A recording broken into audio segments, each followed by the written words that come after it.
Bem-vindo ao canal Total Audiolivros. O Ego e o ID e outros trabalhos de Sigmund Freud. Joseph Popper Linkels e a Teoria dos Sonhos, 1923. Nota do editor inglês.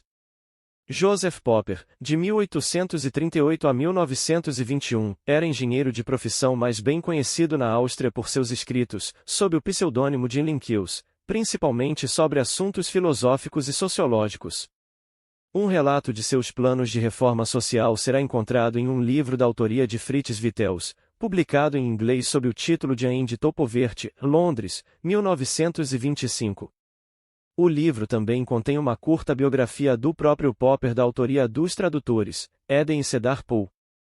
O volume de breves esboços imaginativos, Phantasien eines Realisten, que é o assunto das observações de Freud, foi consideravelmente popular e teve muitas edições, tendo a 21ª aparecido em 1921. O artigo de Freud sem dúvida foi escrito por ocasião da morte de seu autor, para publicação em um periódico que, como o título demonstra, invocava a provisão universal da subsistência e devia sua inspiração a Popper. Freud escreveu outro trabalho cerca de 10 anos mais tarde, 1932 c. Joseph Popper Linkels e a Teoria dos Sonhos. Muita coisa interessante existe para ser dita sobre o assunto da originalidade científica aparente. Quando alguma ideia nova ocorre na ciência, saudada a princípio como uma descoberta e, via de regra, também discutida como tal, a pesquisa objetiva logo após revela que, afinal de contas, a ideia de fato não era novidade. Geralmente a descoberta já fora efetuada repetidas vezes e posteriormente esquecida, muitas vezes por intervalos de tempos muito longos. Ou ao menos tivera precursores, fora obscuramente conjecturada ou incompletamente enunciada. Tudo isso é demais conhecido para que se exija maior discussão. O lado subjetivo da originalidade, contudo, também merece consideração. Um cientista pode às vezes perguntar-se qual foi a fonte das ideias, a ele peculiares, que aplicou a seu material. A respeito de algumas delas descobrirá sem muita reflexão as sugestões das quais derivaram, as afirmativas feitas por outras pessoas, que ele recolheu e modificou, e cujas implicações elaborou. Em relação a outras de suas ideias, porém, não pode fazer tais admissões, somente supor que esses pensamentos e linhas de abordagem foram gerados, não pode dizer como, em sua própria atividade mental, sendo neles que fundamenta sua reivindicação à originalidade. Uma cuidadosa investigação psicológica, contudo, diminui ainda mais essa reivindicação. Ela revela fontes ocultas e há muito esquecidas, que forneceram o estímulo para as ideias aparentemente originais, e substitui a nova criação ostensiva por uma revivescência de algo esquecido aplicado a material novo.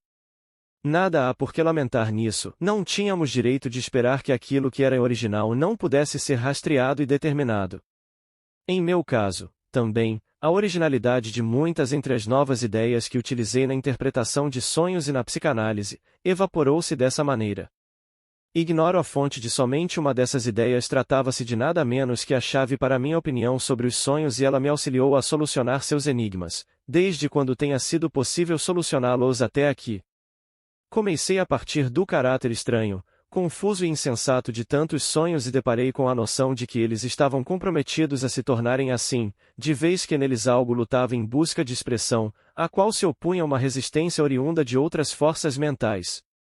Nos sonhos, impulsos ocultos despertavam o que estava em contradição com aquilo que se poderia chamar de credo ético e estético oficial daquele que sonhava, este pois se envergonhava desses impulsos, voltava-lhes as costas e recusava-se a reconhecê-los de dia, e se, durante a noite, não podia evitar alguma expressão por parte deles, submetia-os a uma deformação onírica, que fazia o conteúdo do sonho parecer confuso e insensato. A força mental nos seres humanos que mantém vigilância sobre essa contradição interna e deforma os impulsos instintuais primitivos do sonho em favor de padrões morais convencionais ou mais elevados, dei o nome de censura de sonhos. Justamente essa parte essencial de minha teoria dos sonhos, contudo, foi descoberta por Popper Linkels independentemente.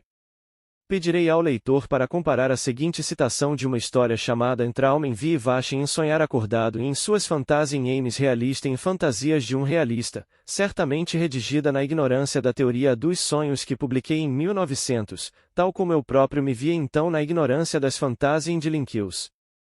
A respeito de um homem que possuía o notável atributo de jamais sonhar absurdos.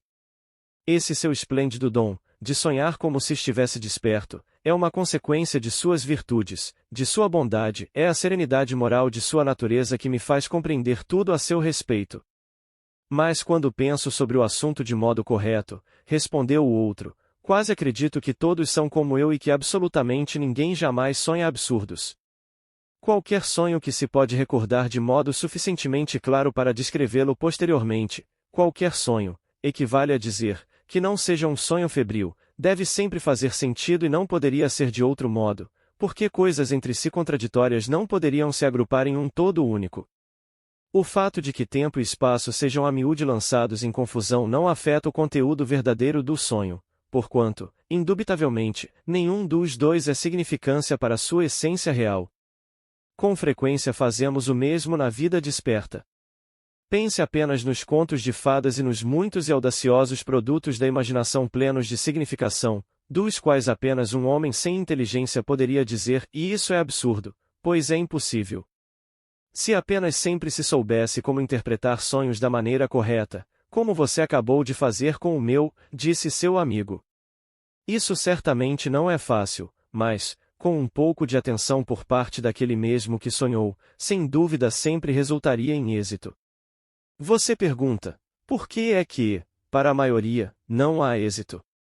Em vocês, outras pessoas, parece sempre haver algo que jaz escondido em seus sonhos, algo libertino num sentido especial e mais elevado, determinada qualidade secreta em seu ser, difícil de acompanhar. Por isso mesmo que seus sonhos tão a miúde parecem sem sentido, ou até absurdos. No sentido mais profundo, porém, afinal não é assim, com efeito, não pode sê-lo em absoluto, pois se trata sempre do mesmo homem, esteja acordado ou sonhando. Acredito ter sido minha coragem moral o que me capacitou a descobrir a causa da deformação onírica. No caso de Popper, foi a pureza, o amor pela verdade e a serenidade moral de sua natureza. Obrigado por visitar o canal Total Audiolivros.